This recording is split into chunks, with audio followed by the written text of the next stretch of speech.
podcast Instituto Aqua. Ouça quando, onde e como quiser. O podcast Aquacultura dessa edição aborda um trabalho de pesquisa realizado por professores e alunos da Universidade Municipal de São Caetano do Sul, a USCS, há quase 18 anos. Ele aborda as memórias do ABC. Convidamos a professora doutora Priscila Perazzo, que é docente na graduação e mestrado em comunicação da USCS, coordenadora do Núcleo de Pesquisas em Memórias na USCS, o Memórias do ABC, Hipermemo e Laboratório Hipermídias, para explicar a importância do registro histórico realizado pelo grupo para a cultura local. Priscila, conte como surgiu e a trajetória do Memórias do ABC. Esse trabalho ele já tem muitos anos. Ele começou em 2003, na Universidade Municipal de São Caetano do Sul. Eu fui chamada para trabalhar na pós-graduação, no mestrado, e aí com pesquisa. Então, eu montei um projeto em 2003 chamado Memórias do ABC, que visava, naquela época, trabalhar com história oral em vídeo. E aí eu comecei a trabalhar com outros colegas e com os estudantes do curso de comunicação. E nós começamos a desenvolver alguns projetos relacionados a alguns temas relacionados ao ABC, sempre com a gravação de histórias de vida em vídeo e a coleta de fotografias a partir dessas pessoas que nos davam as entrevistas. A gente continuava a pesquisa com eles, que eles traziam as fotografias que eles tinham dentro de casa. Então, de início, o Memórias do ABC começou como um projeto, mas logo no segundo ano, em 2004, nós já éramos 4 professores. 3 de nós, eu e mais 2 professores, orientávamos as pesquisas que nessa época as temáticas que a gente iniciou eram relacionadas a teatro, a literatura e a música, sempre relacionada a pessoas do ABC. E assim, cantores, compositores de música que eram do ABC, que cantavam nas rádios, artistas de teatro, amadores ou profissionais, mas que desenvolveram teatro na região. A nossa ideia era trabalhar com a região toda, mas até assim, a forma como a pesquisa foi andando, a gente acabou se concentrando nas 3 cidades, André, São Bernardo e São Caetano. E um quarto professor, então, era para montar o banco de dados, que esse era o nosso objetivo final. Então, era um objetivo de pesquisa e de extensão. A ideia do banco de dados na época era fazer um banco hipermídias, por isso que o banco de dados se chama Hipermemo, que é hiper de hipermídias e memo de memória, porque ele teria vídeo, áudio, texto e imagem fotográfica, né? Imagem estática e imagem em movimento com o vídeo. Para a gente colocar todo esse acervo que a gente coletava tanto nas gravações em vídeo dos depoimentos de história de vida, quanto das fotografias. Com o passar do tempo, o grupo foi tendo tantos resultados que deixou de ser um projeto. Tanto que hoje ele já tem 18 anos que nós fazemos isso na USCS. Agora, no início de 2021, vai fazer 18 anos. Então, nós passamos a ser um grupo, né? Um núcleo de pesquisas. E o Hipermemo, o banco de dados, onde a gente acomoda todo esse acervo. Passado todos esses anos, assim, várias coisas mudaram. Nós fomos pedindo financiamentos para as agências de pesquisa. A USCS contribuiu com vários recursos, logicamente. E como professores, doutores e pesquisadores, a gente solicitava recursos para as agências. Então, eu consegui, ao longo desses anos, alguns projetos financiados pelo CNPq, pela FAPESP e pela FINEP. Com a FINEP, nós conseguimos construir um laboratório, que é o Laboratório Hipermídias, onde tudo isso está sediado. E no Laboratório Hipermídias, então, nós pudemos solicitar toda uma infraestrutura de espaço e equipamento, onde a gente tem o estúdio de televisão, onde a gente grava agora esses depoimentos. E depois toda a infraestrutura também de computadores e servidores para acomodar o material. Porque hoje a gente tem em torno de 400 nomes de pessoas com gravação de história de vida. Também vai dar perto de 800 horas de vídeo. E em imagem digitalizada, que seria, a maior parte seriam fotografias, que a gente foi coletando com as próprias pessoas, digitalizamos, identificamos esse material. Então, existe uma ficha, já todo um trabalho metodológico que a gente foi fazendo ao longo desses anos. Porque a fotografia, ela tem sentido para cada um de nós. Então, quando a gente tira uma fotografia do nosso álbum de família, ele tem sentido para nós. Agora, para ele ter um sentido de uma comunidade, de uma sociedade, de uma memória coletiva, ele precisa ter algumas informações para que outras pessoas também se identifiquem. Então, se eu pegar as fotografias do casamento da minha mãe na década de 60, você pegar as fotografias de algum familiar seu do casamento na década de 60 e outros, o conjunto desses dados que a gente foi montando, que a gente foi recolhendo, eles vão dar uma memória coletiva. Então, esse material, nós fomos criando campos de preenchimento com dados que vão dando significado àquela fotografia, àquele episódio, àquela cena. Então, tem cenas das pessoas, tem cenas das cidades, muita coisa sobre as cidades. Com isso, a gente tem um painel fotográfico, digamos assim, da transformação das cidades, da transformação dos costumes, das transformações das moradias, das vestimentas. Então, no conjunto do material, a gente vai tendo décadas, a gente vai tendo gerações de registro. Então, eu estou reiniciando agora com um novo grupo de estudantes e pesquisadores, e hoje a gente já tem vários parceiros, a reorganização desse banco de dados em bases tecnológicas agora um pouco mais atualizadas. E você citou, né, um pouco da importância, né, desses registros históricos para marcar a evolução em diversos aspectos da sociedade, né? Eu queria que você falasse um pouquinho melhor sobre isso. A primeira questão que eu acho que é importante é a gente salientar que a gente esse trabalho, ele se difere um pouco do trabalho da gestão das próprias cidades, da gestão de memória das cidades, porque a gente consegue coletar essas questões de memória, né, essas informações da memória das pessoas no privado.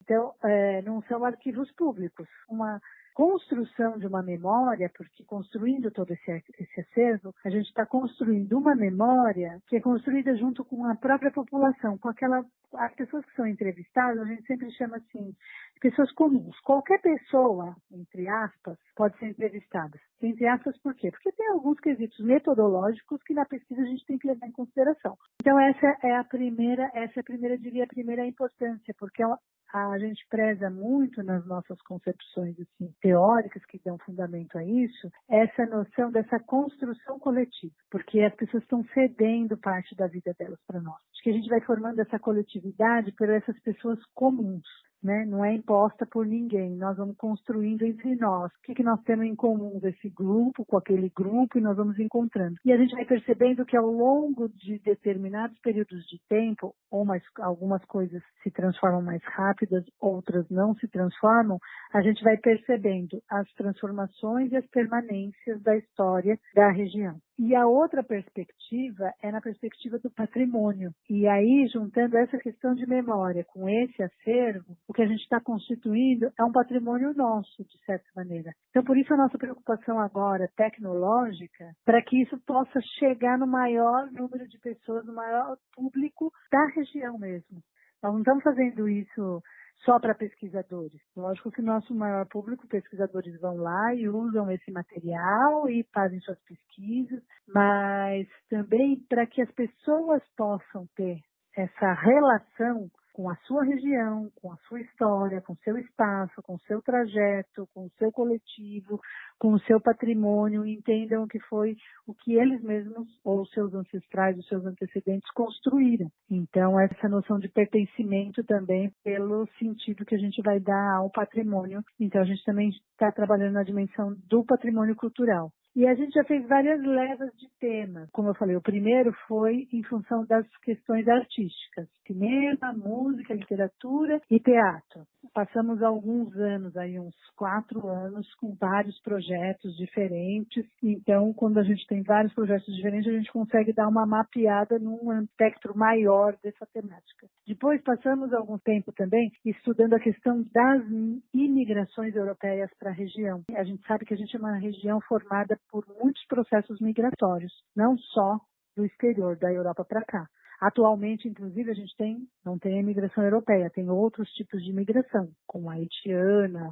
Na segunda metade do século XX, a gente tem a migração interna, né? Das pessoas que vêm de outras regiões do Brasil para o trabalho nas indústrias, sobretudo Minas Gerais, Nordeste, Paraná, a gente tem uma forte migração nisso também. Então, nós fizemos um trabalho das migrações europeias. São muitos grupos europeus que migraram para cá e participaram disso junto com os italianos. A gente percebe que os italianos vão ficando como as famílias tradicionais, que tomam poder, que tem nome de rua, coisas desse tipo. Mas a gente também percebe várias outras comunidades de diferentes nacionalidades ou diferentes etnias em outros lugares aqui de algumas cidades. Então, a gente fez um trabalho de vários projetos sobre identidade e cultura, com nessas várias nacionalidades. E a gente aí tem vários dados e vários diferentes projetos que vão compondo esse grande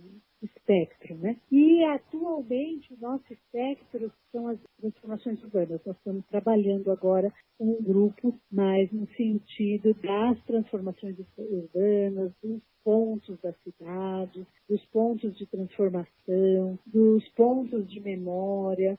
Uma ideia que eu sempre fico atenta é que a gente sempre acha que a gente não tem local de turismo na região do ABC. E um turismo histórico, um turismo de memória, a gente pode construir a partir dessas questões de memória. A gente tem como construir isso. Isso, era mais ou menos nesse ponto, né? A nível de pesquisa, né, como sociedade, qual a importância desse tipo de material? Se a gente for olhar o trajeto da cidade de São Caetano ao longo do final do século XX, final do XIX, até o início do XXI, a gente vai ver que tem uma série de mudanças urbanas, lógico, visíveis, mudanças urbanas. Mas só vai ser visível também se você olhar para o passado. Porque quem chega em São Caetano hoje vai ver uma cidade de arranha-céu. Mas se ela não tiver uma referência para ver São Caetano na década de 50, que não tinha nenhum arranha-céu, que tinha muitas empresas, de certa maneira, num determinado espaço pequeno, em um determinado contexto, ela não vai ter a noção da transformação. São Caetano, nesses últimos anos, recebe muitos moradores que vieram de São Paulo. Então, qual é a relação? O que foi essa cidade em outros tempos? Isso por imagem. Os relatos têm números. Então, São Caetano se transforma, vai se transformando na cidade que hoje tem um IDH alto, vai se transformando nessa cidade que hoje, por exemplo, eu tive uma época que eu fiquei com a minha carta suspensa, andei muito de Uber. Vinham motoristas de vários lugares. Isso é recorrente. E eles diziam que eles adoravam viver em São Caetano por conta de São Caetano não ter buraco, por conta de São Caetano não ter as periferias que talvez outras cidades tivessem e colocavam eles em riscos. Uma série de virtudes e coisas boas de São Caetano. Isso impacta na identidade e na autoestima como coletividade. Agora, se você for ouvir relatos de São Caetano no início do século XX, ou mais ou menos na década de 50, né, enquanto São Bernardo está naquele apogeu das automobilísticas, e isso impacta na autoestima, São Caetano tem muitas fábricas, mas fábricas de argila, fábricas de ouro, fábricas de cerâmica, fábricas de produtos químicos. Então, São Caetano era vista como uma cidade suja e fedida. Isso impacta na autoestima da população, entendeu? Então, quer dizer, essa transformação, como é que São Caetano consegue fazer essa transformação? Lógico que a gente vai estudar história e vai ver. Então, isso impacta na vida da gente, onde a gente mora. A gente vê hoje as pessoas falando da região do ABC de uma determinada forma, e eu lembro quando as pessoas falavam, quando eu era criança, sempre era o ABC, pessoas de São Paulo, né? Aquela longura que a gente sempre se perde para chegar lá. Hoje a gente assiste o jornal da Rede Globo de manhã e está cheio de notícias sobre todas as cidades do ABC, das 7 cidades. Né? A gente está no mesmo pé, o jornal da hora do almoço, os jornais regionais. Né? Então, essas coisas são as transformações. Por outro lado, você consegue ver as permanências e consegue entender por que algumas coisas são daquele jeito. Você fala, caramba, por que isso é assim? Por que a gente tem que viver desse jeito? Por que essa coisa acontece? Então, ao mesmo tempo que a gente é uma região muito promissora economicamente, de alto desenvolvimento, de momentos históricos importantes, é uma região de pensamento conservador, de certa forma, toda a região, todas as cidades, né? As relações com as artes, como se os artistas do ABC fossem menores, porque não fazem sucesso na capital. Isso é uma recorrência constante.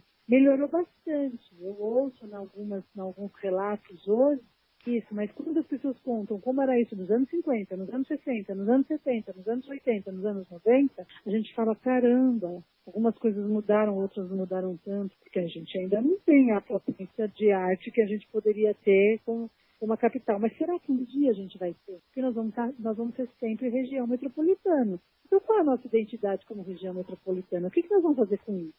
Se a gente conseguir se entender a esse ponto, também não adianta a gente ficar daquilo que a gente não pode ter. ou que não é nosso. Talvez a gente fique batendo lata e não consiga valorizar aquilo que realmente tem. Porque outra característica nossa que a gente vai ter que lidar é igual a quando a gente fala, bom, qual é a minha característica como pessoa? Eu vou ter que lidar com isso a minha vida inteirinha. E qual é a nossa característica como região? A gente é região metropolitana, a gente está ao redor da capital. Ponto, a gente tem que lidar com isso. E você ouviu no podcast Aquacultura dessa edição a professora doutora Priscila Perazzo, que é docente na graduação e mestrado em comunicação na Universidade Municipal de São Caetano do Sul, a USCS, coordenadora do Núcleo de Pesquisas em Memória na USCS, o Memórias do ABC, Hipermemo e Laboratório Hipermídias. Até o próximo! Podcast Instituto Aqua. Ouça quando, onde e como quiser.